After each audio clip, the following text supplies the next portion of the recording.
اگر آپ مسیحیوں کے درمیان رہے ہیں تو پھر آپ نے ان کی خدا کے ساتھ ذاتی تعلق کے بارے میں سنا ہوگا، جو کہ بائبل کے لحاظ سے مختلف معنی رکھتا ہے، جیسے خدا آپ کا دوست یا باپ یا پھر وہ آپ کا استاد بھی ہو سکتا ہے۔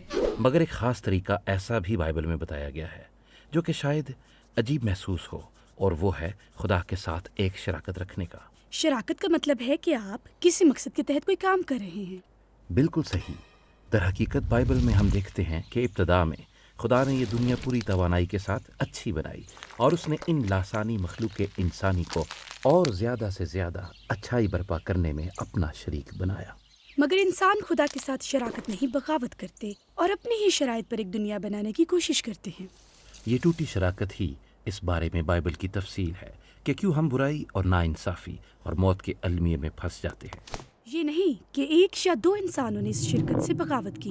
بائبل کی کہانی کے مطابق ہر ایک نے خدا کے ساتھ اس شرکت کو ترک کر دیا۔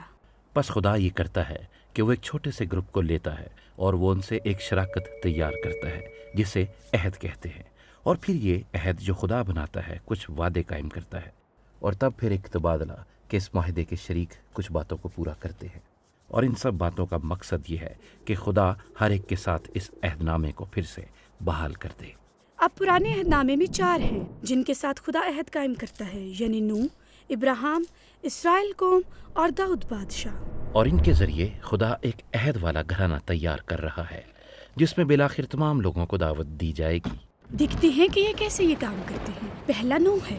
بس اس کہانی میں خدا دنیا کو انسانی برائی سے سیلاب کے ذریعے صاف کرتا ہے، اور نوح اور اس کے گھرانے کے لوگ بچ جاتے ہیں، اور پس خدا نوح کے ساتھ عہد قائم کرتا ہے کہ میں جانتا ہوں کہ انسان برائی کرتے رہیں گے، مگر اس کے باوجود میں ان کو اس طرح سے ہلاک نہ کروں گا۔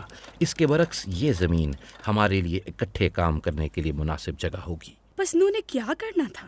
کچھ نہیں۔ جو اس عہد کے بارے دلچسپ بات ہے وہ یہ کہ اگرچہ انسان وفادار نہیں تو بھی خدا وفادار ہونے کا وعدہ کر رہا ہے۔ اگلی بار خدا جس شخص سے عہد قائم کر رہا ہے وہ ابراہیم ہے۔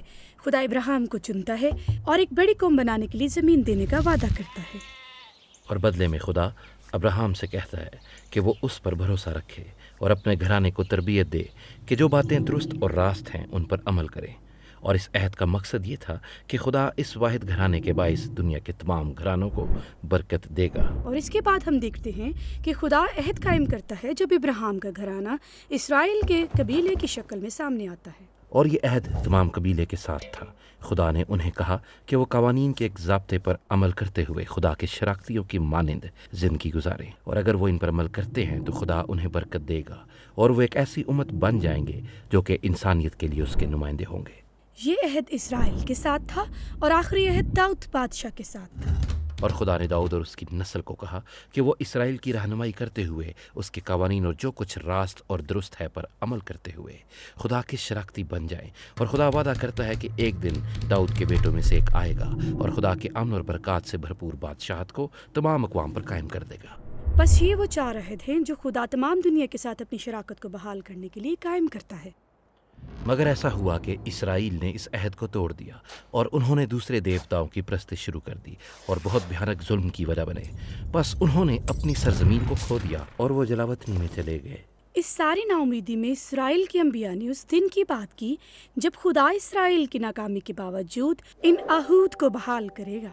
ہاں، اسے وہ نیا عہد کہتے تھے، اور اس میں در حقیقت یسوع کے بارے دلچسپ بات یہ ہے کہ اسے اس کہانی میں ایسے متعارف کروایا گیا کہ یہ وہ ہے جو عہد سے متعلق تمام تعلقات کو پورا کرے گا، کہ وہ ابراہیم کے گھرانے سے ہے اور وہ اس گھرانے کی برکت کو تمام دنیا تک پہنچائے گا، کہ وہ ایک وفادار اسرائیلی ہے جو کہ شریعت پر پوری طرح سے عمل کرنے کے قابل ہے، کہ وہ داؤد کی لڑی میں سے ہے، پس وہ خدا کے انصاف اور امن کی بادشاہت کو وسیع کرے گا۔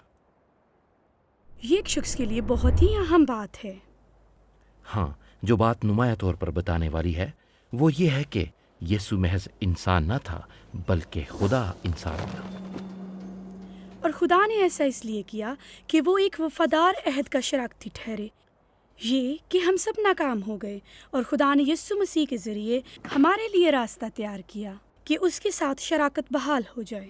بس یسوع لوگوں کو بلاتا ہے کہ اس کی پیروی کرے اور اس نے عہد کے گھرانے کا حصہ بنے۔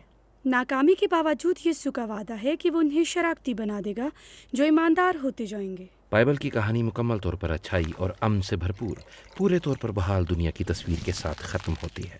یہ بحال انسانیت خدا کے ساتھ شراکت میں ہے تاکہ تخلیق کی اچھائی کو پھیلائیں۔ اس طرح بائبل کی کہانی کا اختتام در حقیقت ایک نیا آغاز ہے۔